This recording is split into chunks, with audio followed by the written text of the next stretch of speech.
of all, I want to welcome all of you here tonight. The information that we're going to give you tonight is about applying for financial aid and possible awards that you might be receiving. The information we're going to be giving you is for any college, university, or community college that you might be attending. And so I don't want you to think we're just specific for College of the Canyons. We're going to give you a great overview of everything that's available.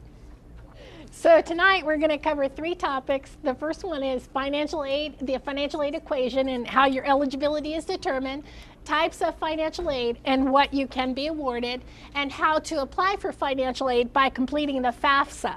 FAFSA does stand for Free Application for Federal Student Aid. So when people talk about attending college and the cost of attendance of going to school, normally they talk about tuition and fees, and they forget that the cost of attendance is actually calculated by a series of things, not just tuition and fees, but tuition and fees, books and supplies, food and housing, transportation, and personal expenses.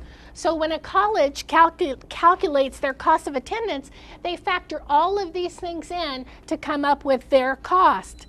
The acronym for this is COA. You'll see this on almost all of your financial aid paperwork, and each school has its own cost of attendance. The other thing is your expected family contribution, or your EFC. When you fill out the FAFSA, the thing about the FAFSA, and I know for me, the very first time I filled it out, I flipped that thing back and forth because they wanted to know how much I had, but they didn't want to know how much I owed. So I looked and it just was not there. So when you fill it out, you put in all of your income information, and then the Department of Education calculates that, and they send each school that's on your application your EFC, or your expected family contribution. That's what the Department of Education says that you and your student should be able to pay towards the cost of their tuition. Now, as I said, I'll be honest with you, that's not necessarily a realistic number, because they're only looking at your income and they're not looking at how much you have going out.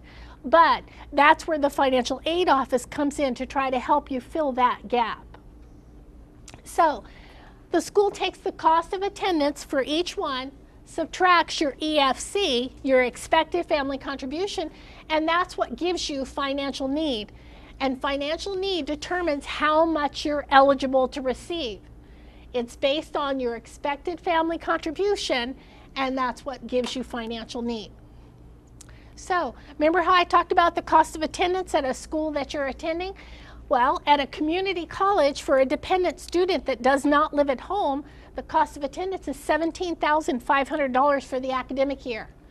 $22,500 at a CSU, $26,400 at a UC, and $50,000 plus, because as you know, USC, Pepperdine, Stanford, all of those are in excess of $50,000. The only thing that does not change is your EFC. That stays the same at every school that you apply to, and of course your financial need changes based on which school you plan on attending. So what are the types of funding that are available out there? Well, grants. This is the one that everybody would like to receive. This is the free money that the federal government, federal or state, provides you based on if you have financial need. Remember I talked about your EFC, your expected family contribution? That number would need to be $5,300 or below to qualify for a federal Pell Grant. But there are other ones where financial need can factor in here as well. So this is free money that does not have to be repaid.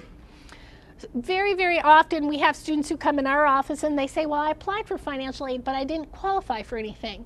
Well, they did qualify for something. It just might not be something that they were hoping to receive. Everyone qualifies for some type of student loan, and that is money that you're borrowing that does need to be repaid. Another component is federal work study. This is student employment on campus or off campus, and it allows the student to earn extra income to help pay for their expenses or their tuition along the way. Federal work study is a limited pool of money and is available on a first-come, first-served basis. And then, of course, you have scholarships, which is often an untapped area. There's lots of opportunities out there and lots of scholarship search engines. So we're going to talk a little bit about each one of these.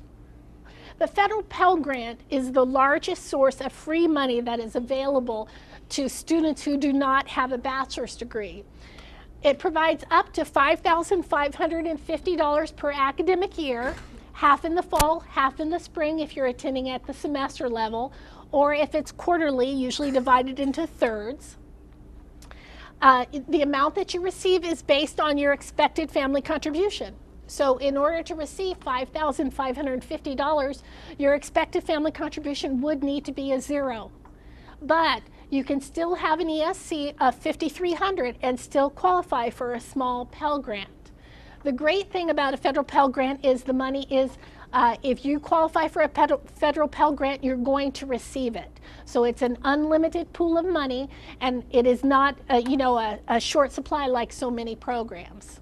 Although it might be in the future, I don't know, but for now it's still there for you.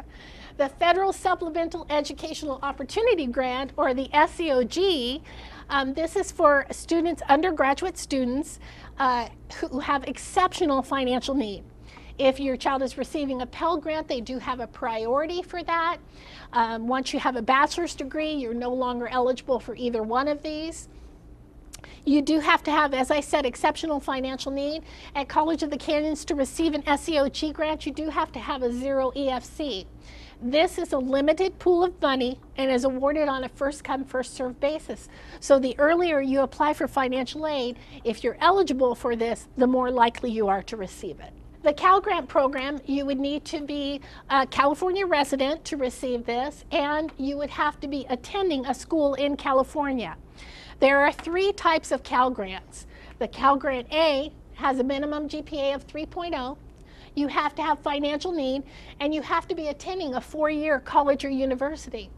So let's say that your student is awarded a Cal Grant A, and yet they plan on starting out at the community college level and then transferring to a 4-year school.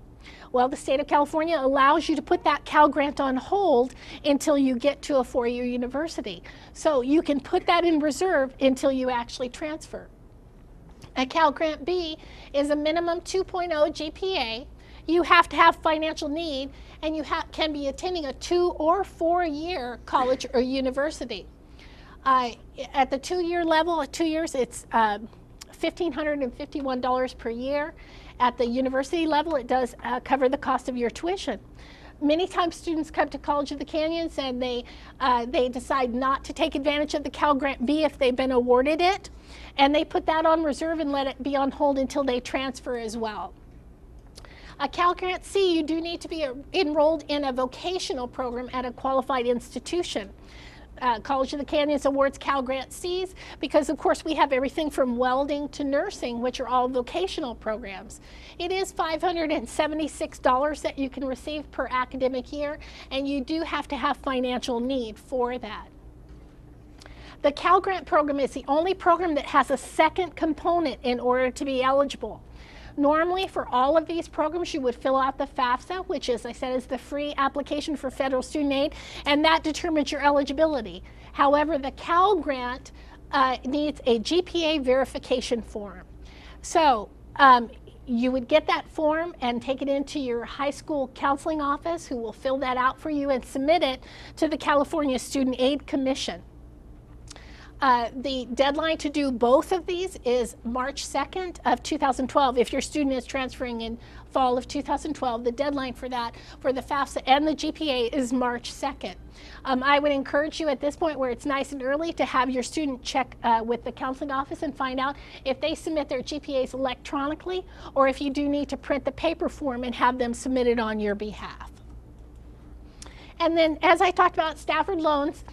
There are 2 types of Stafford loans, subsidized and unsubsidized. So when a student comes in and says, well, I filled out my FAFSA and I didn't qualify for anything, well, they are usually telling us that they either have no financial need because their expected family contribution was higher than the cost of attendance at the college, or their expected family contribution was high to where they couldn't qualify for a grant. But the federal government recognizes that there still might be assistance needed in order to pay for college, so they do offer 2 types of loans. A subsidized loan, a student does need to have financial need to qualify for a subsidized loan. The interest rate on this is 6.8%. However, no interest accrues on this loan. The government pays the interest as long as you're enrolled at least half time and up until 6 months after you graduate. No payments are required on this loan and no interest accrues. An unsubsidized loan, which, as you know, even if your expected family contribution is higher than the cost of attendance, the student might need some additional assistance to help pay for school. An unsubsidized loan is, every student can receive an unsubsidized loan even if they have no financial need. The interest rate on this is 6.8%. And the thing about this loan is interest does begin to accrue from the time the funding is dispersed. So pretty much as soon as they cut the check, they start charging you 6.8%. The nice thing about it is that they actually do send you a statement every quarter so that you have the ability to pay off the interest along the way so that you're not paying interest on your interest. And there are other assets to this. As I said, no payments are required on either one of these loans as long as you're enrolled at least half time and up till 6 months after you graduate. The payments on these can be stretched out. Basically, most students start with like a 10-year payment plan, but they can go as long as 25 years at this point to repay the loan. The most important thing is to not default on student loans, because if you default, it absolutely kills your credit and it stays with you a long time. And student loans are not forgivable.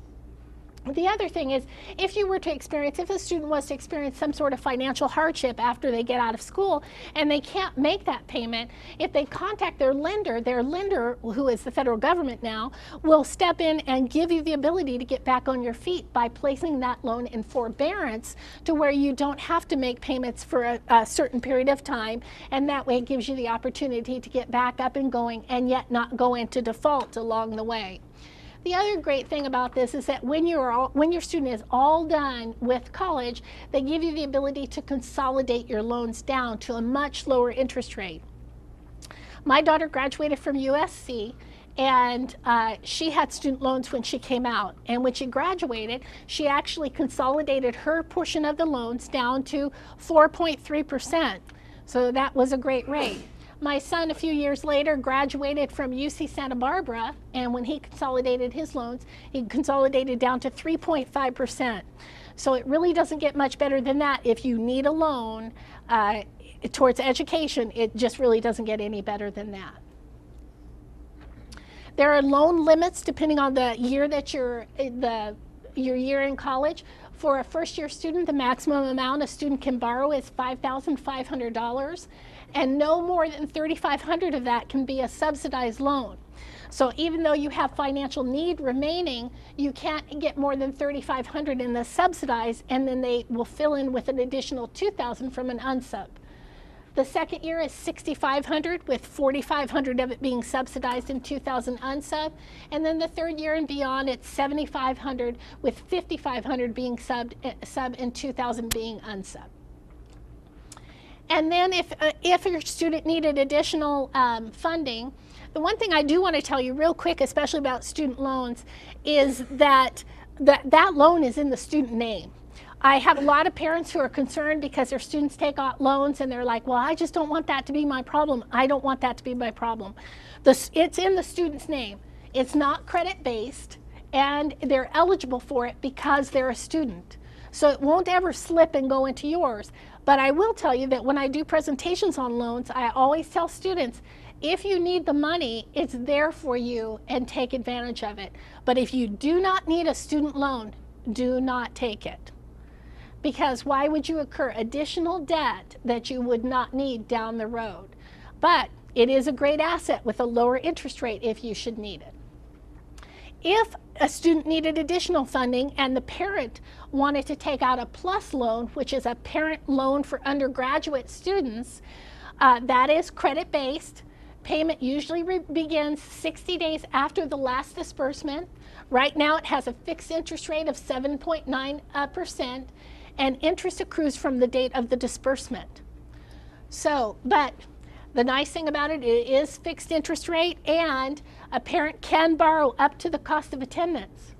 So let's say that your child was going to USC and they were going to be paying $50,000 a year, and they took all their maximum, and yet they still had $20,000 that you were hoping to fill in. You actually can borrow up to the cost of attendance, but it is credit based. So, but it does give you that opportunity. And then another thing a lot of people are looking at now is private or alternative loans. These are, outside loans. You see these companies advertise quite a bit where you can borrow money. Some banks, they usually have a higher interest rate and fees. Often they have a variable interest rate, and it is credit-based. I share the fact that my son, when he graduated from UC Santa Barbara, he actually went on to flight school and became an airline pilot. And when he was doing the training, they offered him a loan beginning 8% up to 15% variable rate with no notice required to increase the interest rate. So we decided not to take that. So, but this is something you should fully research because you don't want to get caught in a bad situation. And then I brought up federal work study earlier. This is funding that's earned through part-time employment on campus or off campus. A lot of times there's community service opportunities. A federal work study student never earns less than minimum wage. And the great thing about this is that a student can actually sometimes get work in their major. So at College of the Canyons for federal work study, I have students working in the chemistry department, in the biology department. I have some working in the biology lab, mathematics, and it actually gives them an experience of working within their major to actually really see what's out there. It's a great opportunity. But the thing about federal work study is it is a limited pool of money and is awarded on a first come, first served basis. So the earlier you apply for financial aid, and if you're eligible for federal work study, because you do need to have financial need, the more possibility you have of receiving it. And then regarding scholarships, scholarships are, on the College of the Canyons website, if you actually were to go on our website and go into types of aid and go to scholarships, you'll see about 6 or 7 really great scholarship search engines. At this time of year, especially with people who have seniors in high school, I always tell them you're going to start to get a lot of mail. Attend this workshop for only $79.95, and we'll find a scholarship for you.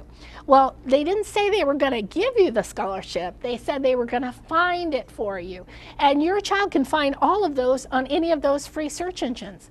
Each search engine, the largest one is FastWeb. But each search engine often has different and unique scholarships that are specific for them. Your student goes in, populates it with their information, and they will look for scholarships that might fulfill his interests or something he wants to pursue. And then it would be up to the student to apply for those. One thing I found when my kids were headed off to college and with scholarships is I found that my credit union has scholarships available, my church's home office had scholarships that were available, my husband's union had scholarships that were available, the local radio station had a scholarship that was available, and I'll tell you, sending someone to USC, that really helped us a lot with purchasing a laptop computer and getting her started in, with some assistance on books, so that was really a great thing. Usually each one of them has a separate application that you do have to fill out, but it is an untapped resource, and now is a good time to start looking for them.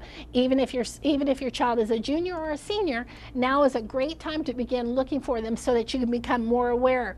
The other thing is depending on where your child wants to go to school, even if it's in California or outside of California, there are so many alumni associations that are looking to fund students. Right here in this valley, there's a UCLA Alumni Association, a USC Alumni Association, Harvard has a group out here, Oregon State has a group out here. There's a lot of wonderful opportunities right here. And so the Alumni Association is usually looking for really good students that they know it might be a little bit of a hardship, or they want them to come in. So that's often an untapped area that you might want to check out. In addition to that, I know at USC, there were agencies within the campus that were looking to fund students coming in. So it's well worth it for you to talk to the financial aid office of the college that your child is going to be attending to see what is out there. And then I know as they graduate high school here, the William S. Hart School District has the foundation that awards scholarships as well. So be real proactive on that, because that's free money that can make a difference down the road. And then this is the Board of Governors fee waiver. A lot of students choose to begin at the community college level because it's the least expensive way to fulfill GE requirements or a GETSI requirements before they transfer. It also gives them the ability, if they're not 100% certain where they want to go or what they want to major in, it gives them the ability to look at different things. And the Board of Governors fee waiver is a great reason to do that. Remember how I told you if you have the cost of attendance and your expected family contribution? Well, let's say the cost of attendance is $10,000 and your family contribution is $9,999. Well, you have $1 in unmet need, and that automatically qualifies you for the Board of Governors fee waiver. The Board of Governors fee waiver takes the cost of the tuition at College of the Canyons or at any community college, and it reduces it down. So at College of the Canyons, instead of paying about $550 per semester for tuition, because tuition is now $36 per unit, it's $43 for everything. And then the parking pass is half price, which is $20. So instead of paying somewhere between $500 and $600 for a full-time student, you're going to pay $63, and you get a very high quality education. But that's the reason why a lot of people choose to start out at the community college level, because it gives the students an opportunity to fulfill requirements, and it is the least expensive way to go. Most of our students get this off of the FAFSA, because remember I said you only need $1 in unmet need, but it's eligible for any type of need-based financial aid. If you're receiving government assistance such as welfare, supplemental Social Security, or general relief, you automatically qualify for the fee waiver as well. Or if your family income falls below published guidelines, then the state of California publishes their income standards. You can get it there as well. You do have to be a California resident to qualify for this. So I'm going to turn this over to Tom now, who's going to talk to you about how to apply for financial aid.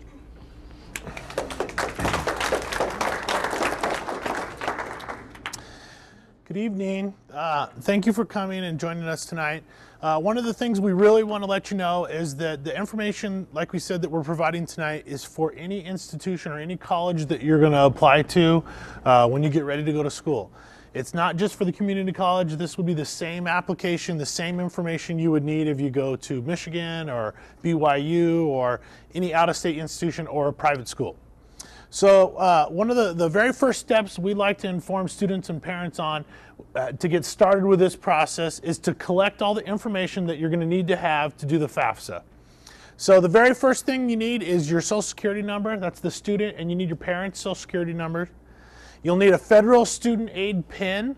It's a 4-digit number that the parent and the student each have to get, and it's used to sign your application online. The FAFSA, the free application for federal student aid, that's the application you're going to do. The FAFSA used to be a paper application. Now the entire process is done online, and you have to sign the application, so you need a PIN number from the federal government to sign your application. You can also use that PIN number to make corrections online to your application, and you can use it to add or remove schools from your application. You list on your FAFSA every college that you think you might go to. If you've narrowed your decision down to 10 schools or something like that, you would list all 10 of them. If you know for sure that you're going to Berkeley and that's your first choice, you'll list that school. I would recommend you always list College of the Canyons, because you may think you're going to Berkeley, but you're probably going to come to us. So go ahead and put College of the Canyons on there. And it's helpful because if you wait until after you find out that you are still going to be going to COC, it might be too late. So don't forget that. And you can use your PIN to do that, to add or remove schools.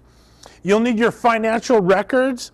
You need your 2011. This is if you're a current high school senior, you'll be doing the application in January, and you'll need your parents and your 2011 federal income tax returns and W-2s. So it's always the full year prior to the application year of income that we use. So the current school year, we're looking at 2010. Next year, we look at 2011, blah, blah. So you'll need your income tax returns, your W-2s, current bank statements and business records, and records of any other untaxed income received. Any income that you're receiving, any money that you're getting, the federal government wants to know about it. if you get some kind of money from something and they don't ask about it, don't just find a spot for it. Don't put it on there. If they didn't ask for it, they probably don't need to know about it. An email address, student, that's for the student. Students, you probably got like 6 or 7 email addresses. Choose the one you use the most, your Facebook one or whatever. You'll need your driver's license number, alien registration number if you're not a permanent resident. You must be a U.S. citizen or a permanent resident. So you get all that stuff together, you have all your taxes and blah, blah, all your junk, and you're ready to go. You're sitting down, you're committed to do the application. The very next step you're going to do is the FAFSA on the Web worksheet. It's a worksheet. You use the worksheet. It's a paper form. It's got the questions that you're going to encounter as you do the application online, and it helps you get prepared so that when you do get online, it goes pretty fast. The application comes available on January 1st. You want to apply by March 2nd to meet that Pell Grant deadline, and you maybe don't do your taxes till April 15th, or maybe you file an extension. You can estimate your income on the FAFSA, and you would have to go back later with your PIN and update it once you do your taxes. Okay, so in January, when the application comes out and you're going, I haven't done my 2011 taxes yet, you can still go on. You would estimate your income. Look at your W-2s. If you have your own business, look at your, maybe you could do a mock Schedule C, or maybe from your profit and loss statement, you know what your profits are for the year. So you got to make your best estimate. If you think you made around like $70,000, don't estimate $3,000. Obviously, you're going to mess up your eligibility. So you want to get it as close as possible. Don't mail this worksheet in. You're going to fill it out. It helps you avoid making mistakes on the application. It makes it a little bit quicker, and it's a guide that you can use as you go through the process, but don't mail it in. If you mail it to the feds or the federal government, or you mail it to us, we're just going to shred it or throw it or sell it to somebody. No, you don't mail it to us. It says like really big on the front, don't mail this worksheet. You have to do the application online.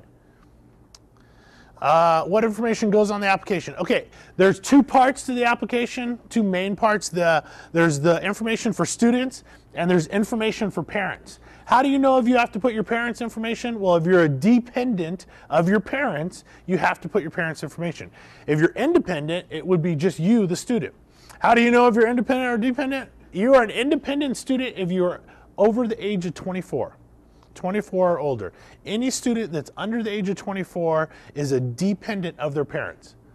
Well, wait a second. I'm 21. I don't live with my parents. I don't even they don't like me anymore. We don't talk. They don't claim me on their taxes. I got a job. I support myself. I have a roommate. I'm independent. No, for the federal government, you're still a dependent of your parents until you're 24. Well, how can you be independent then if you're under 24? Here's some of the things. You can get married. I did that. Don't do that. You could work on a master's degree or your doctorate degree. That's Doogie Howser, right? Wasn't he like 16, right? Currently serving in the active duty in the U.S. Armed Forces. That would work. If you're a veteran of the U.S. Armed Forces, if you have children that you support, and dependents, if you have dependents that you support, maybe you support your younger brother or sister, or if you were a orphan award of the court, foster care, any of these other subcategories, you would be considered an independent. So otherwise, if you're a high school senior and you're going off to college, you're a dependent of your parent. The only way we can make you independent is by a petition process where you have to prove that due to abuse or abandonment, you were not able to get your parents' information. So you did the worksheet, you got all your stuff, you're ready to go. You go to FAFSA.gov. Don't go to FAFSA.com. Everybody likes to go to .com. It's a really trick website, nice pictures and stuff, and it has a FAFSA, a mock FAFSA, that you can fill out for $100. And if you go to FAFSA.gov, the real site, that's where you go, and it's free. So FAFSA.com is a scam. Make sure you go to .gov. Okay, you're applying for federal aid from the federal government, so you got to go to the Gov website. If you need help when you're doing this is for mom and dad, because all the students are going to know this for sure. If you need help, you click the live help button and a chat window pops up and it's somebody from the IRS and they're going, hey, what did you say? No, really it's someone from the Department of Education that's going to help you get through the process. When you do the FAFSA, it's got all your stuff here, your questions, and then there's a section over here on the right that shows like tips, like a little light bulb and tips on how to do the application. Then if the tips aren't working, they got a little button for extra help and it looks kind of like that, okay? And don't be afraid, they're not going to judge you, they're just going to help you. What happens after I do the FAFSA? I submitted my FAFSA, now what? Well, everything comes email now. I probably could take that off. Most colleges do all of their communications via email. So you have to have an email account and it's got to be one that you check. So if you were on a whim made like Princess Fairy 78 at Gmail and you don't check it every day, you do one that you check all the time. Some of the schools that you apply to will give you an email address for or email account for that school, and all the communication goes to that email account. So you got to be on top of that. And what they're going to do is they're going to email you a student aid report. They, the government, or you could call them FAFSA. That seems to be what people call them. When you do Mr. FAFSA and you put all your information, they send you a student aid report or a SAR. It's a summary of all the information you put on your FAFSA, and they send it back to you. And they're looking for maybe someone that did it at midnight and put, my parents made $400,000 and they made $40,000. They want you to find that when you get this back, so read it, and if there's a mistake, use your pen, go online and fix it. Pretty simple. Selected for verification. Okay, so in order to try and prevent fraud, 1 out of every 3 applications is selected for verification, meaning that you have to prove the information you put on the FAFSA is really true. So you have to submit to the college copies of tax returns and W-2s. A lot of major universities do 100% verification. They're going to ask for that stuff anyways. Now, when you do the FAFSA, you can transfer your information from the IRS directly to your application. Cool. And then you don't have to give copies of this to the school if they ask for it, because you hooked it up with the IRS. It's magic. And if you estimate your income and then you file your taxes later, you can go back on and do the transfer later. Cool? Okay. And students, if you had a job in the year before, your senior year, maybe you worked at Starbucks. Can you work at Starbucks? Cold Stone? And you made just a little bit of money, but you didn't file taxes, you still have to list that income under income earned from work. Award notification. So what happens is you give them all that information and then you never hear from them again, and then right at the last possible moment you're going to get a letter that says, hey, congratulations, you only have to, this is how much you're going to get. They'll tell you information about the school, the cost of attendance, here's what the government said you have to pay, here's what your financial need is, remember that from the beginning? And then they go, oh, and by the way, here's all the stuff that we can give you, loans, loans, loans, loans. Okay, that's what an award notification is. It's an official letter or notification from the financial aid office at the college you're going to, or at the colleges you listed on your application, telling you how much you're going to get. And that's really what you want to know, right? A lot of students will choose the school they go to based on how much money they're going to get, because there's a lot of private institutions. It's really competitive for students now. So they have money that they could give you, and they're going to try and maybe compete for you if you're a top student. So you may choose the school you're going to based on how much financial aid you're going to get. You do the FAFSA in January. January 1st, the FAFSA comes out. You should have your application submitted by March 2nd. That's the deadline for the Pell Grant. You have to do it. If you're a high school senior, after no, don't wait that long. After Christmas break or the holiday break, winter break, when you come back, that's when it's financial aid season. That's when you have to do your FAFSA. You'll be bugging your parents, hey, did you do your taxes? Did you get your W-2s? Get on them, do the FAFSA right away. If you think your parents made way too much money and you're not going to qualify for anything, or, oh, I'm only going to get loans, do the FAFSA anyways. because there could be money that you didn't know that you qualified for. And if you want to take out a student loan, you have to do the FAFSA anyways. So do the FAFSA. Even if you're coming to COC, do the FAFSA. And you know, you might be coming to COC. What do we do at COC? Speaking of, College of the Canyons has a lot of really great resources that we offer the community of Santa Clarita for free. So don't pay for these services, because we are here to help you. We can help with college applications. We can help with your financial aid paperwork. We can help with career searches, resumes, transfer assistance, all kinds of stuff for free. That's what a community college does. Even if you're going to USC and you are stuck doing the FAFSA because you're stuck on one of the questions, you could call us and we'll give you a hand. That's what we're there for, and it's free. And it's really important tonight that that's one of the things you take with you, that this is a resource here in your community that you're paying for that you might as well take advantage of and come see us. We are now at we're now at two campuses. We are looking in Canyon Country as well now. Our main campus here in Valencia. We're also in Canyon Country off Sierra Highway. Thank you. Yay.